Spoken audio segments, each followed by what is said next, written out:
had gone off and dislocated permanently part of his back. And he used to boast about the fact that he had a walking stick, and there was a story that he had a blade at the end of it, rather like a James Bond film. And he used to say to his Israeli compatriots, if any of you disagree with me, I'll press the button and point this blade at you and I'll stab you. It was a joke, but he enjoyed the mystique. And he basically put out into the being Mossad and its State of Israel's policy that had already existed before 2005 and that is in existence today.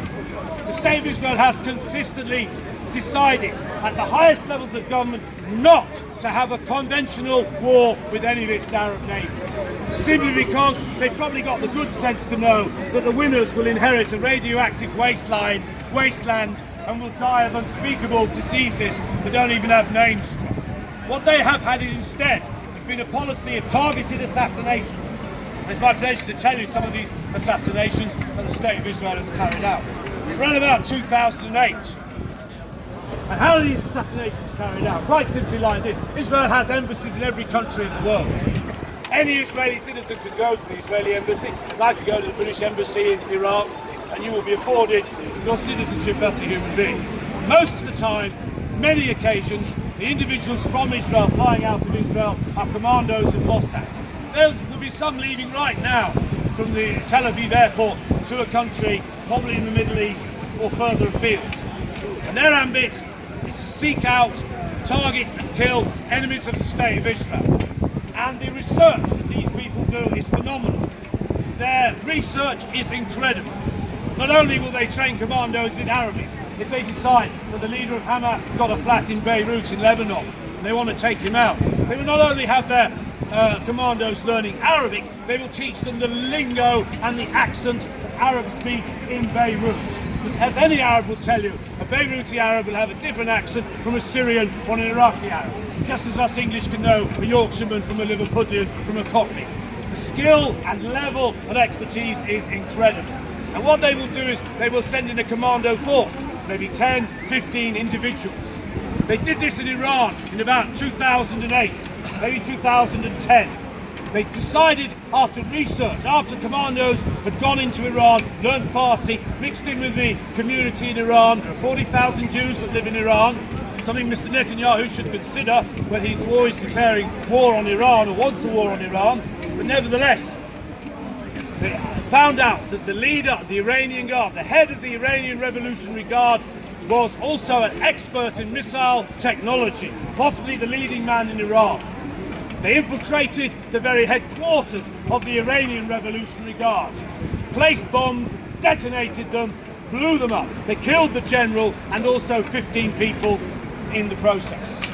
These kind of assassinations have gone on ad infinitum. At one stage, when they attacked the Palestinian conferences being held in Lebanon, not only did they assassinate the leader of the Palestinian people, or a spokesman speaking for the leader, but when the Palestinians announced the next leader, this happened around about 2006, I think, or 2007, they assassinated him. So when the Palestinians announced their next leader, they didn't even tell their own people the leader of the Palestinians, because they were fearful. They realised that the Israelis had penetrated the whole infrastructure of Hamas in Lebanon to such an extent. And what the policy was, and I would say if you have an enemy, it's quite a brilliant policy, is to take out individuals who they would find through surveillance, through listening to phone calls, through infiltrating conferences, through mimicking Arab expressions, becoming Arab and becoming Muslim and becoming a member of. I would not be surprised if there were members of Hamas today who are part of Israel's commando force. I'd be surprised if there weren't. Such is the expertise and incredible tactics that they use to take out their enemies, who they identify as committed individuals who literally want to kill every single Jew in the world and who call upon so. And anybody who does that is an appalling individual, in my opinion, no matter how reprehensible those young people are. I don't believe in killing people. I believe in arguing and speaking here at Speaker's Corner. And if people don't listen, I can't actually force them to stay. On one occasion in Beirut, it's a common thing, one of the most common policies of taking out targets is what you can call a sticky bomb. And the policy is to follow, let's say it's a Palestinian scientist who lives in a flat in Beirut, and He's going to an office in Beirut, and he's part of a logistical weapons operation organised by the Syrian government. And the Israeli state decides that this man has to go. They will find out where he lives. They will follow him and see what shops he goes to on a daily basis. What his wife is he married? How many children does he have? What ages are those children? They could be 30 years of age. They could be 10 years of age. They'll find out what kinds of food he eats. And they will target him on a list. Haj Amin al-Husseini, the leader of the Palestinian people in the 1940s, was targeted on that list. The former Lord Moyne, a British aristocratic politician in this country, was assassinated outside his home in Cairo by Zionists. His real name was Edward Guinness, yes, he of the Guinness Foundation, an aristocratic English-Irish family that created Guinness. Clement Attlee was on a list in which a letter bomb was sent to him after 1945 because he spoke out against Israel. And British politicians were targeted with letter bombs, including Ernest Bevin, the then Foreign Secretary of this country, between 1945 and 1951. But the biggest jaw-dropping revelation I read in another book only a year ago was that the French Secret Service, through the hotline to London, declared that Princess Elizabeth, the Queen of our country, was also on a hit list by Zionists way back in 1952 or something, or just before. They targeted key British personnel. They've been doing it before, during and after the creation of Israel. And I don't think the mindset is going to change overnight. One of the tactics, as I said, is letter bombs. One of the tactics is to infiltrate a country and literally place a bomb at a place. One of the other popular tactics is... Well, you've got nothing to say. Another tactic is car bombs. I'm going to ask you a question. They would often choose a victim if they wanted to take out a scientist who is well up on missile technology or weapons technology particularly. Mayor Dagan made this point in a debate that he had with the Israeli establishment. He said effectively... biggest fan. Pardon? You said that Mayor No, but I admire the fact some that, don't kill. I know, of course, we all know that. Before, it does say that in the Jewish books, thou shalt not kill, but that hasn't been realised, has it? Some of it, those are not stealing. Yeah, it hasn't. In all religions, to be honest, says that. Well, the question. I like the Torah I'm going to trilogy. ask you one question. At the end of my speech. No, please let me ask you this one question. It's one question. Why is it? I've been coming here for decades. Why is it we always talk about this? Now listen, very important question. Very important question. Nicholas. Quick. I've been coming here for decades. Why are we always talking about Israel and Palestine? Now, hardly ever do it. No. It's very rarely spoken here. Very rarely spoken here. It's happened a lot. No, it doesn't. Oh, it does. You haven't been coming very often. What's the question? Right, the question is this. Why is it the United Nations talk more and debate more about Israel and Palestine than all other countries put together? Why? This is the most conflict-ridden area of the world. What, like Syria is not, like Yemen is not, But the Jewish lobby in America is interested in the maintenance and survival of Israel. Which in one sense is understandable, but at the expense. No, I'll tell you why. Shall I tell you why? Better under the I'll tell you why. Because the deep-seated anti-Semitism in the world. That's why. And there's some truth to that. Well, ask yourself. No, there is. Now you know I'm talking the truth. Right. No, there's some truth to it. Ask yourself that real question. Why It's always overplayed, Israel and but- Palestine? Why not Syria today? Why not Yemen where children are dying today? Why are Saudi we talking Arabia about is that? Israel's Why best are- friend. That's why is it? Why is the United Nations? The Saudis and the Israelis are having a love fest every time the bomb hits You have to Yemen. ask yourself that really.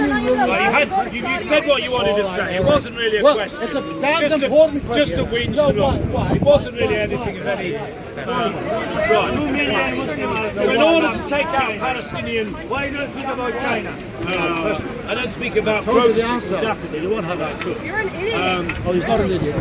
He's an The idiot. common method of taking out a targeted Palestinian, Syrian or Iranian, whether they're in their country or in the West Bank or in Lebanon, is to hit them with a car bomb. And the usual procedure, having found out where the individual concerned goes to work and back, is to take them out 9 times out of 10 on their way to work. And an Israeli commando on a bike, on a scooter, will come up alongside the driver of the car. He will already know which person he is going to kill.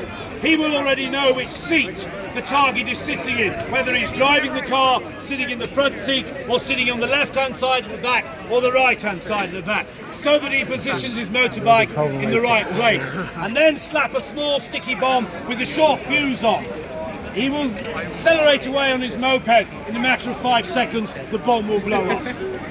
Now, this kind of operation has been posited and carried out by Israel for the last 70 years, even though they like to go on about their conventional wars against the Arabs, because they believe that the best way of surviving is to take out the leading and most passionate and most committed people who want to kill every Jew and to kill and destroy Israel. And there are plenty of nutcases in the Arab world, the Palestinian world and the Iranian world who would like to see it happen.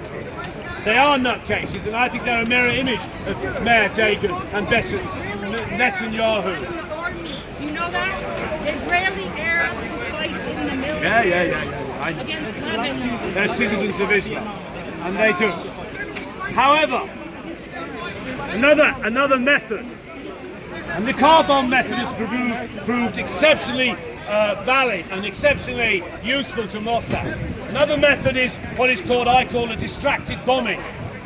A team of 25 commandos will go into Lebanon, often on boats, amphibious crafts in the middle of the night. The Coast Guard in Lebanon isn't that good, and 5 or 10 in a couple of boats can easily land on the beaches of Israel and in true James Bond fashion, change into clothes, put on Arabic clothes, go to a house that's already been requisitioned and bought 6 months before by another set of commandos, with the explicit message of, say, killing a particular group of Palestinians who are known to be top men within Hamas. Might be their homes in Beirut. It might be a small conference room where they want to meet one another every 6 months and discuss how they are fighting the battle against Israel. And one of the tactics that they use is they might have someone to knock on the door to set a deflection, and then they might literally rush into the door, lob a few hand grenades and go out.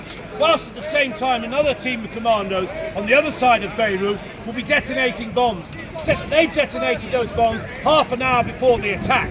So that all the Lebanese authorities go to that attack thinking there's a terrorist bomb outrage being taken place in northern Beirut as a distraction. So when they go and hit the real enemy and the people they want to kill in this house in downtown southern Beirut, they have plenty of time to get out of the house, go back to the beach, get on their amphibious craft, get on the boat back to Israel. And this is a common successful tactic that the Israeli Mossad have used for decades, what I would call diversionary tactics or distracted bombing attacks. It's very skillful, it's very brilliant, but as my friend has said here, the Jewish holy books say thou shalt not kill. But however, that is what most of them follow. Not in the war, not in the war. And I don't think Islam talks about killing, but it does, the Quran does talk about killing pagans. It does. Nevertheless, one other particular attitude, one incident happened back in 2010 when a team of commandos entered a hotel in Dubai. Now, Dubai is a pro-Western country, and they wanted to take out another Palestinian leader who was staying in a hotel bedroom. They found out which hotel he was staying in, they found out which room he was staying in. They even got keys to that room. It's pretty incredible, the amount of effort just to get that and to ensure that they have the right type of key. How they get about that, I don't know. Maybe one of them had got a job in the hotel. Maybe they had the skill of just going into the key room. I used to work in hotels. Security in hotels is fairly okay most of the time. It's not easy for just any Tom, Dick and Harry to go in and get keys to various rooms, especially the modern type that have this electronic barcode thing. Nevertheless, they went into the room, injected this Palestinian, killed him within a matter of seconds, left the room, walked out of the hotel, got on to the airport, on a plane, back home to Israel. But they made 3 mistakes, which is very unusual for Mossad, because most of their operations actually work out. They have a hit list now of various Arab leaders and Iranian leaders and Syrian individuals and Palestinians they want to take out. And this is an ongoing policy. But on this attack they made 3 very big mistakes. They'd entered on phony passports, which they do all the time to get into another country. There is also a policy in the Israel media enshrined in Israeli law that any stories relating to Mossad's activities, either at home or abroad, by law, are given that these activities statement, it has to be put into the Israeli media that these activities are carried out by foreign agents. In other words, nothing to do with the government of Israel, and not the policy of Israel when they are the policy of Israel. Nevertheless, they had entered Dubai twice on these phony passports, and this alerted the Dubai authorities to who these people were. They also underestimated the number of CCTV cameras in the hotel, and their whole movements from getting out of their taxi, going into the hotel, up to the bedroom, not in the bedroom, and then out of the bedroom and out of the hotel were recorded. On top of this, they'd set up an ad hoc telephone line, which any commando unit would do, just in case something goes wrong during the operation, and they can send a message or ring their commando and tell them what's happening, so they can get out and not get caught. Imagine the embarrassment for the pro-Western Dubai government to know that foreign agents had entered their country, carried out an assassination, and then gone back to Israel. Yet there was no debate, no sort of complaint, as far as I know, from the Dubai government. And even if they had complained to the Israeli government, do you think the Israeli government would have put its hand up and said, yeah, well, we've actually committed an act of war by going into your country and killing a foreigner in that country? That constitutes an act of war. If you and I went into a foreign country on a foreign passport, don't you think we'd be arrested, detained, probably put in prison? You've got to hand it to Mossad. They carry out operations as far away as Argentina and Iran. And they get away with it because they're the world leaders in duplicating passports. And the technology that's involved alone is mind-boggling. And they do it because of the basic underlying conflict that they perpetuate. At this meeting between Mayor Dagon and the Israeli government, he said that Netanyahu, this is back in 2008, said that you, Mr. Netanyahu, are a danger to Israel. You are threatening Israel's security. After this debacle over the Dubai hotel incident, Netanyahu and Ehud Barak started saying that we must have a war against Iran. We must launch a preemptive strike on Iran, as we did in 1981 when we took out Saddam Hussein's nuclear facility in Asirik, in the northwest of Iraq, back in 1981. We must do the same to the nuclear facilities in Iran, and we must launch a conventional war against Iran. And Mayor Dagon, actually as head of Mossad, was always against this kind of policy being put forward by Netanyahu and put forward by Ehud Barak, because he said that the way that Israel could survive would be to carry on taking out through assassinated and targeted individuals, most of whom were Palestinian, Syrian and Iranian, and that this policy had by and large prevented Israel from having a conventional war against its neighbours. And Mayor Dagon made this analytical judgment to people who weren't au fait with nuclear weapons and nuclear missiles, of which Iran is still close to acquiring what is necessary. But he said, imagine a car. The average car has something like 25,000 spare parts.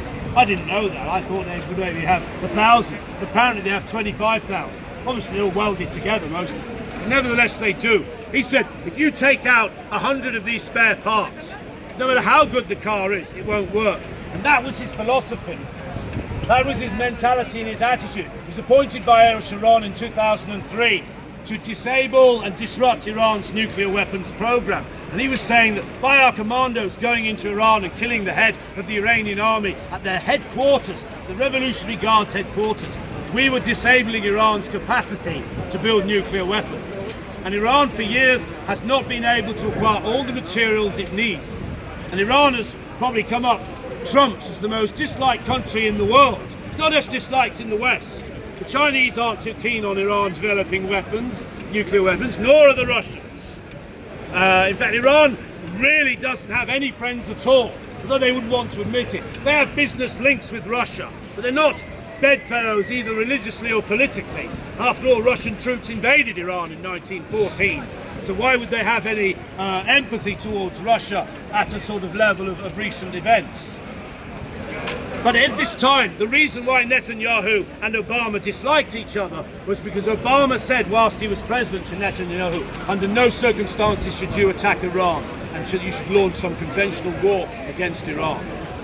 But one of the most despicable ideas that came out of Mossad's planning is this. And everything I'm saying is in this book by an Israeli journalist, which you can buy tomorrow in Waterstones. You can go and pay £9.99 or whatever it is, and I've only quoted the first 20 pages. What I'm going to say in the next few months is going to be mind-blowing to the audiences, because it is an incredible thing. And I believe in open-air discussion about the reality of things. And I don't think people should side with anything that is wrong. And most of the time we don't. Nevertheless, Iran is very way behind in technology of drums, those large sort of dome-like concrete buildings that encase nuclear reactors. They're usually about the height of this tree and about the width of that tree. And although to you and me as laymen it's just steel and concrete, to an expert who is a nuclear physicist, it has to be made of material that can withstand the heat of a nuclear reactor for thousands of years, not just tens of years, but for thousands of years. Mossad agents actually said to the American government and to the Israeli government that we have technical gizmos that we can place inside these drums that will cause these drums to misfunction and malfunction after 10 years. That the steel and concrete will start to deteriorate much quicker than it should, and as a result the radiation of the nuclear reactor will start to seep out. And this was posited as a way of opening trade talks with Iran and the United States of America, that the United States of America, I think Obama's government, would knowingly ship these drums to Iran as part of an approachment of trade between the two countries, in the full knowledge that after 10 years these drums would start to deteriorate and there would be radioactivity leaking out across the land of Iran, killing thousands upon thousands of people in Iran. I am talking about evil, ladies and gentlemen. I'm talking about unspeakable monstrosity, and certain individuals, perhaps Mayor Dagan himself, the head of Mossad, was saying the advantage of this weapon, Mr. President, is the Iranians will never know because they're not advanced in the technology, and it will appear that they have mishandled and mismanaged the whole nuclear reactor facility themselves, and they will be looking at their own mismanagement that caused the accident when we plant a metaphorical ticking bomb inside the drums. And there are these people, not just amongst, of course, the state of Israel, but there are people. And I estimated, one individual said to me last Sunday, how many people do you think would know this? I went home and thought about this. Certainly not the people of Israel, certainly not the people of Iran, certainly not the world's humanity. But who would know about it? And who would agree with it? The head of Mossad, maybe the deputy head, the Prime Minister of Israel, the Foreign Secretary, the head of the Armed Forces, a Lieutenant General, maybe 5-6 people would hold the lives of hundreds of thousands of Iranians had they carried out this policy. And they decided not to. And Obama, I think, to his credit, said no way, Jose. Because most of the news we get on the BBC is waffly shit between Israel and Iran, or Britain and Iran, or Britain and Israel. It's just for the birds and the penguins. It's not really what's going on in the corridors of power. But I pay tribute to the Israeli journalist Ronan Bergman, who produced this book. He's a courageous man. He should be given the Nobel Peace Prize for news and information. Because the only solution, I'll end on this point, the only solution is that if the Israelis and the Palestinians put away their religious feud, and there is either an establishment of a Palestinian state in which the United Nations body carves a line between the people and says, tough shit if your holy building is in the wrong half of the line. This is how you're going to live. And you're going to live in peace. You're going to have your own countries. And if that was to happen, there would be no need for Mossad. There would be no need for Mossad. There would be no need for Hamas.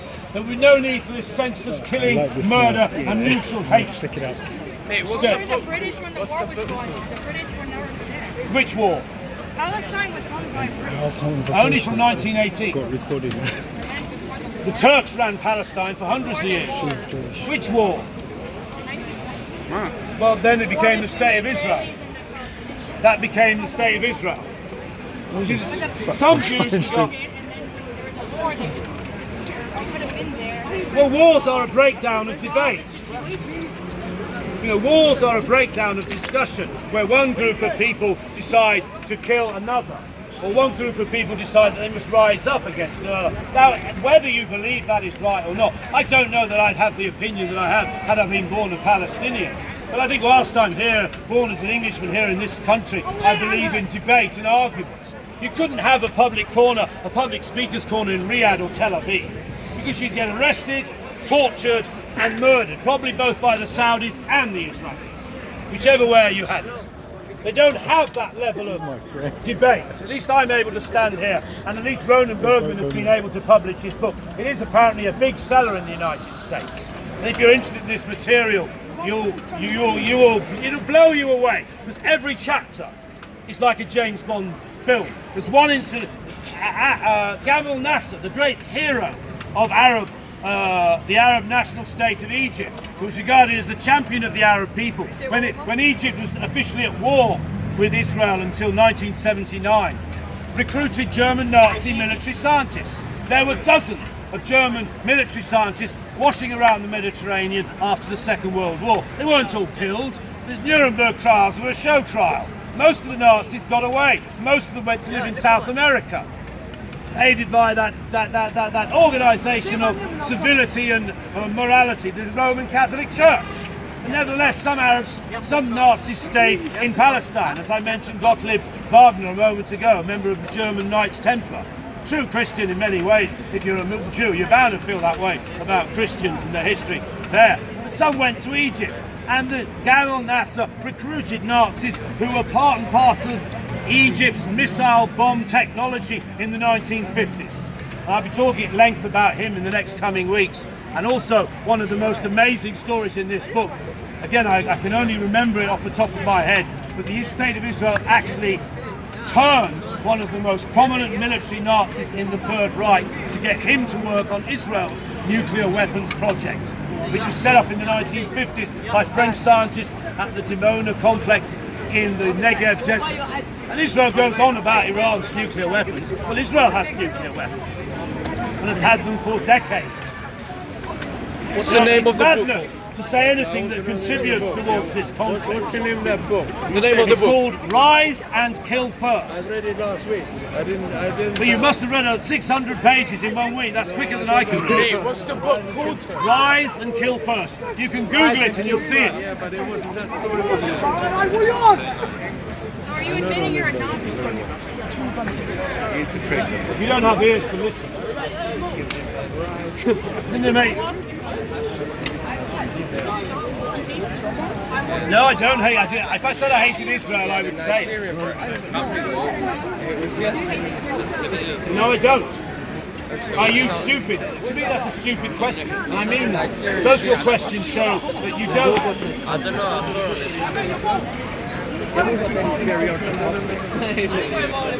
Sick. That's not the word for it. Sick. No, thank you for listening. Whatever. Brother, you speak the truth, I'll back you in it. Well, I finished now. It's an amazing book. Basically, And it was, of course, banned in Israel because people don't know that. if there's any prank things here that Rise and Kill